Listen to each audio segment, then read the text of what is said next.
You're listening to the Access Success Podcast, produced by Access U, a division of Access Advertising and Public Relations. Hey, let's do something big. Welcome to the Access Success Podcast, where we highlight important topics focused on education in every form it takes. I'm your host, Rachel Schneider, and today we're talking about advertising responsibly and some lessons from Bud Light. There's a lot that companies can learn from Bud Light's totally botched PR strategy after their trans influencer marketing post received a lot of backlash. Now, influencer marketing may seem like small potatoes for companies like Bud Light, who pay millions for a 30-second Super Bowl ad every year, but last month's uproar on social media regarding the company's paid influencer sponsorship and their response to those claiming to be offended by it offers a cautionary tale for marketing and public relations professionals to keep the lines of communication open when embarking on new campaigns. In early April, the company sent a specially packaged beer to transgender influencer Dylan Mulvaney, very popular on TikTok, very popular on Instagram, millions and millions of followers. They sent specially packaged beer to her in celebration of March Madness and the content creator's Days of Girlhood series documenting her transition.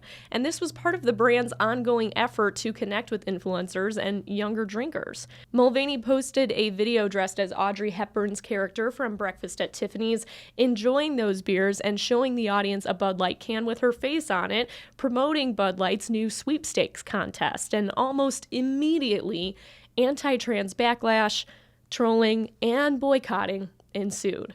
An article in Vox described how the company has, quote, found itself in the eye of the anti-trans storm, with country artists like Travis Tritt banning the beer from his tour, and other politically conservative representatives and celebrities like Kid Rock calling for a boycott. Bud Light's parent company, Anheuser-Busch, released an apology statement from the company's CEO, Brendan Whitworth, with the sentiments, "We never intended to be part of a discussion that divides people, and we are in the business of bringing people together over a beer." But the backtracking of that statement doesn't take ownership of Bud Light's initial intent to promote inclusivity or connect with the younger generation, and it also doesn't take a clear approach to appease those against the campaign.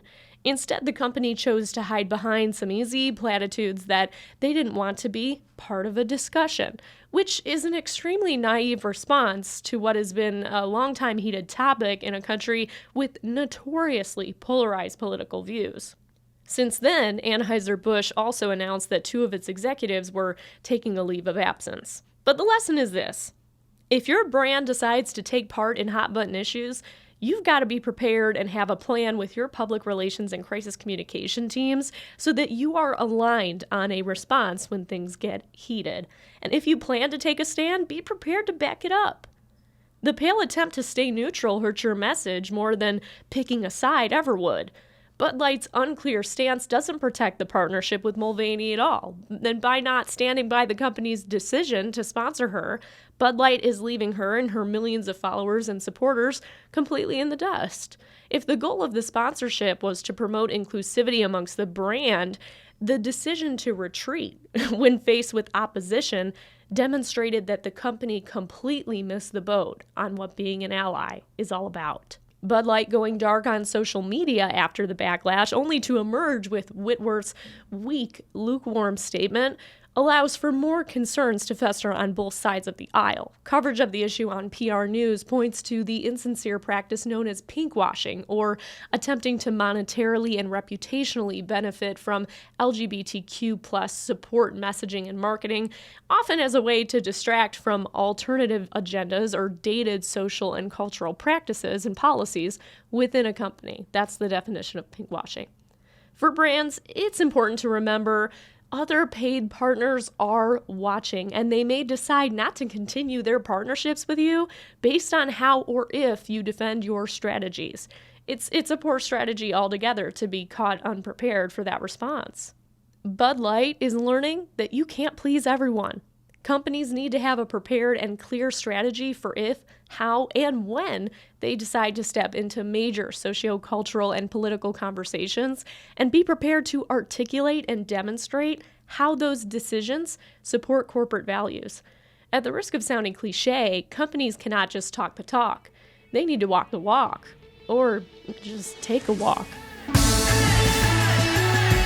Thanks for listening to the Access Success Podcast, produced by Access U, a division of Access Advertising and Public Relations. Find us on LinkedIn, Facebook, and Instagram to keep up with what the world of education needs to hear, at Access U Agency, and connect with us at accessu.com. Let's do something big.